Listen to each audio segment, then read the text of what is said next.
Hey, welcome back to Cooking with Dad. Long time no see, right? Today we're going to do a special dish. We're going to do gumbo. Something I don't do a lot. I'll do it maybe once a year, and when I do it, I try to do it right. And when I say that, what I mean by that is I try to do everything as fresh as possible. We should do that almost every time we cook, of course, but when I'm doing a special dish, something like gumbo, I really try to do as fresh as possible. So let's start out with our proteins. Today we're going to do the classic. We're going to do chicken, andouille, and shrimp.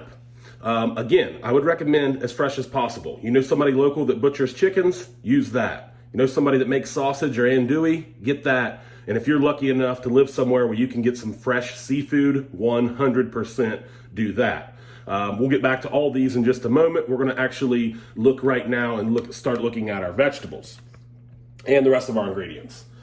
We've got canned tomatoes here. There's nothing wrong with canned tomatoes. As a matter of fact, usually it's the better option than fresh tomatoes. Canned tomatoes are picked at the height of ripeness. They're canned immediately. There's nothing wrong with a canned tomato. You can't go wrong with it most of the time.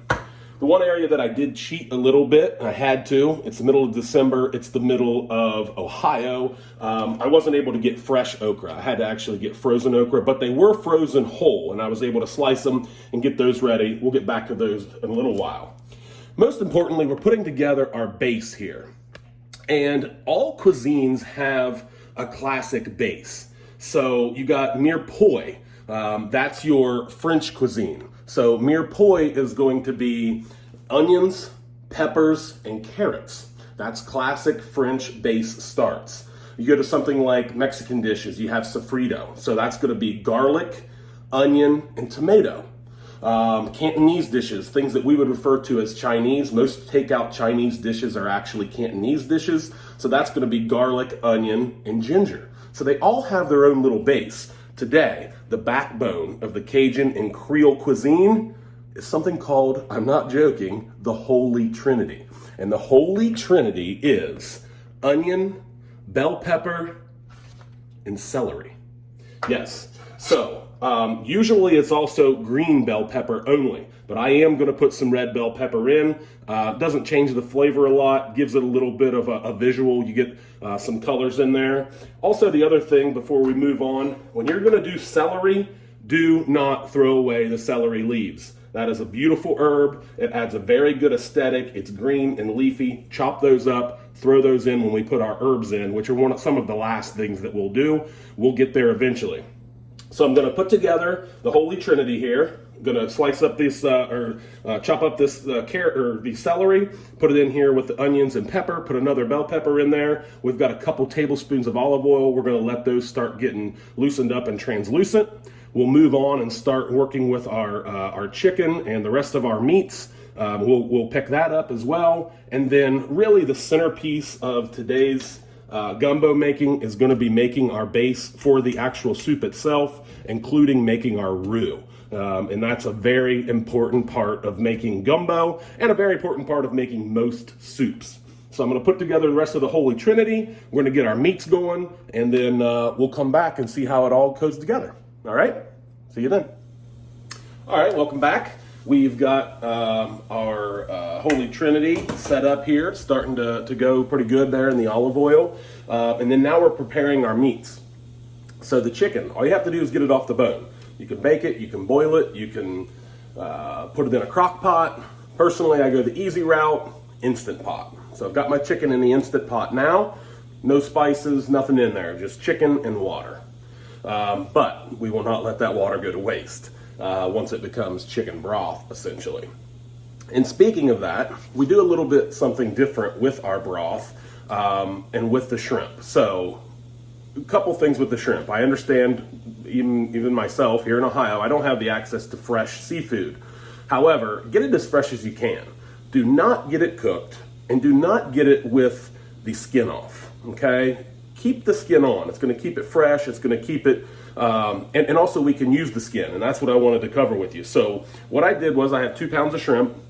I skinned them all and put the shrimp in the refrigerator, but I keep the skins. And this is what I've done. So I've taken the shrimp skins, I've put them in a basket, and then I've put that basket in about 2 quarts of chicken broth.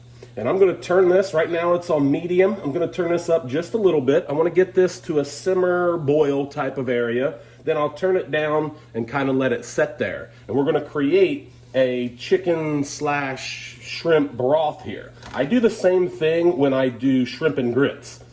In order to get the water to put in the grits, I make like a shrimp broth. So we're going to let that set and let it keep going for a while, and that'll be ready when we're ready to put everything together.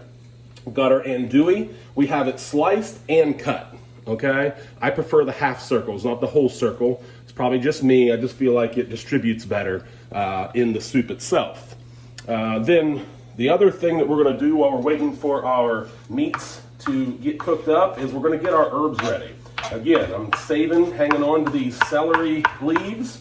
I love these, especially, guys, for chicken noodle soup. We did chicken noodle soup once before, and I believe we did the same thing. You want to keep those celery leaves. They look nice, and they do add some aromatics to it. The other herbs that we have that we are going to be putting in this dish are the standards, okay? We've got some parsley.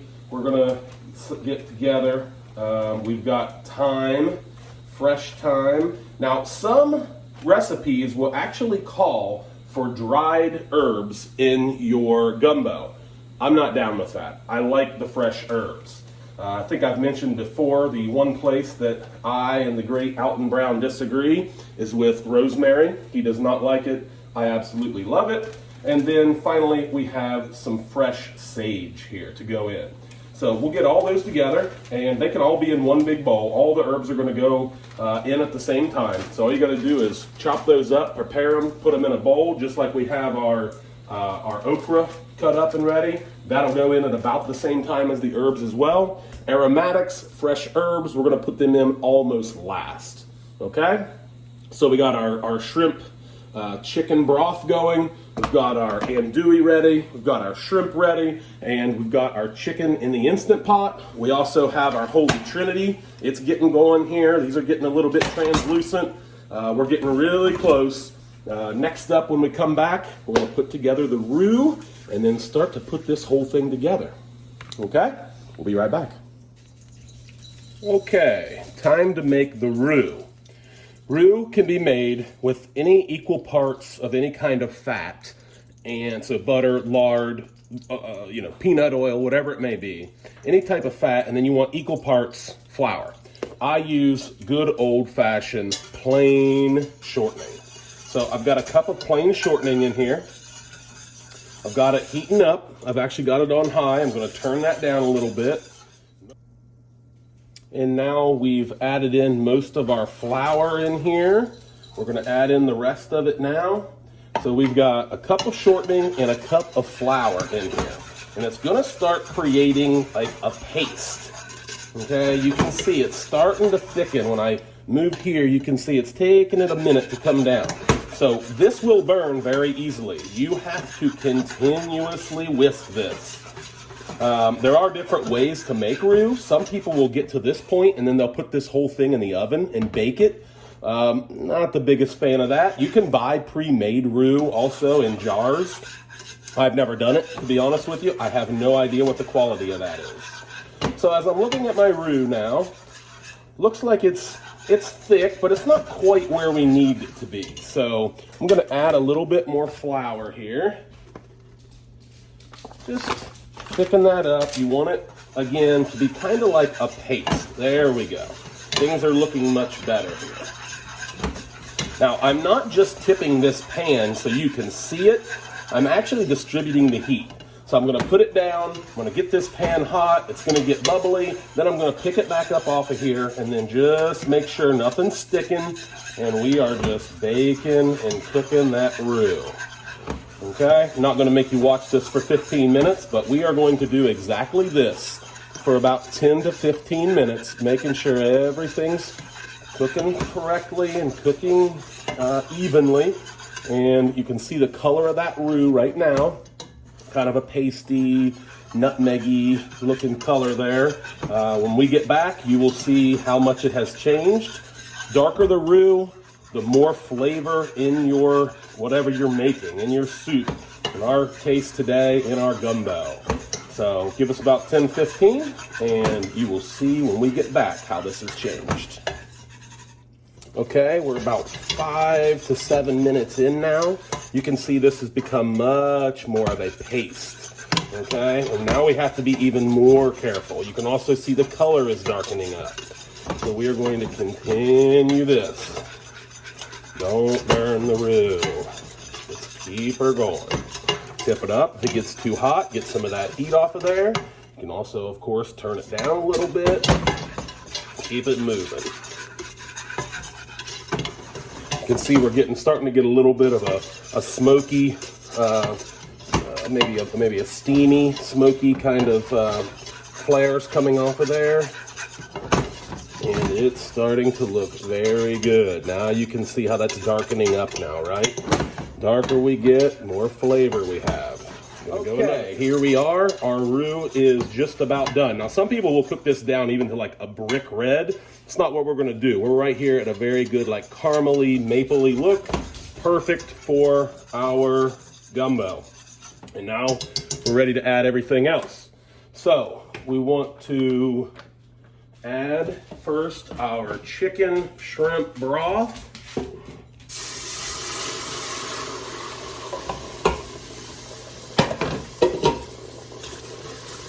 Get that good and going. And then guys, there's really not much to it other than just start adding everything. Put our veggies in.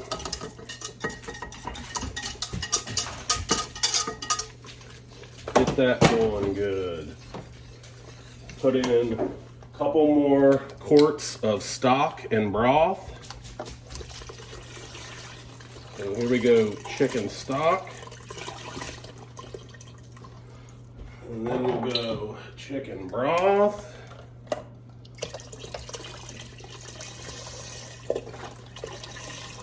And then we are not going to forget one more thing. As far as our liquids, we have our broth from the chicken that we made in the Instant Pot. Add that. Add in our meats.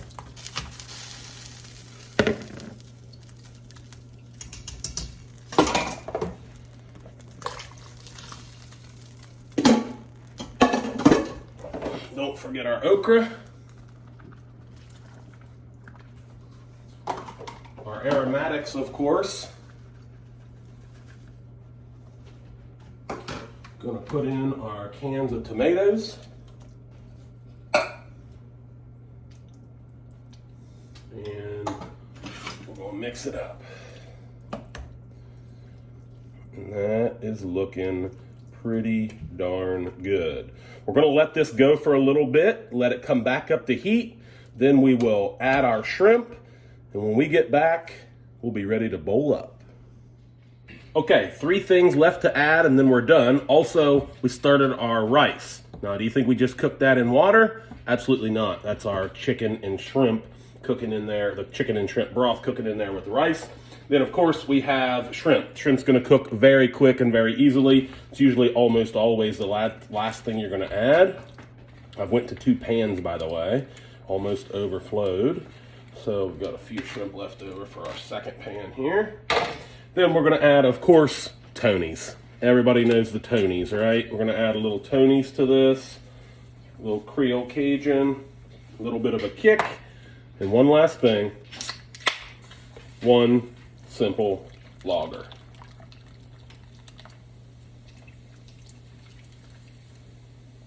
Let this get up to heat. We'll be back to bowl up. Okay, real quick before we bowl up, last minute addition. We're gonna do like a Cheddar Bay biscuit. What I would tell you is I've seen 100 Cheddar Bay biscuit recipes. Don't overthink it. Bisquick, cheddar, garlic, you get the idea. We'll be back with one of these and a bowl of gumbo in one. All right, the time of truth has come. Time to bowl up. Got a couple things going. Got our rice here, of course, we made with our chicken stock and shrimp. I like the sticky rice in there, to be honest with you. I know some people don't like sticky rice. I love sticky rice. We got a little bit of rice in there. We're just going to take a ladle right down in the center of this gumbo. Looking good. I personally like a little broth in there too. We'll grab one of our Cheddar Bay biscuits, throw it on there. A little bit of parsley, a little bit of green onion. We've got gumbo. Hope you guys enjoyed. Thanks for watching. Cooking with Dad. See you later.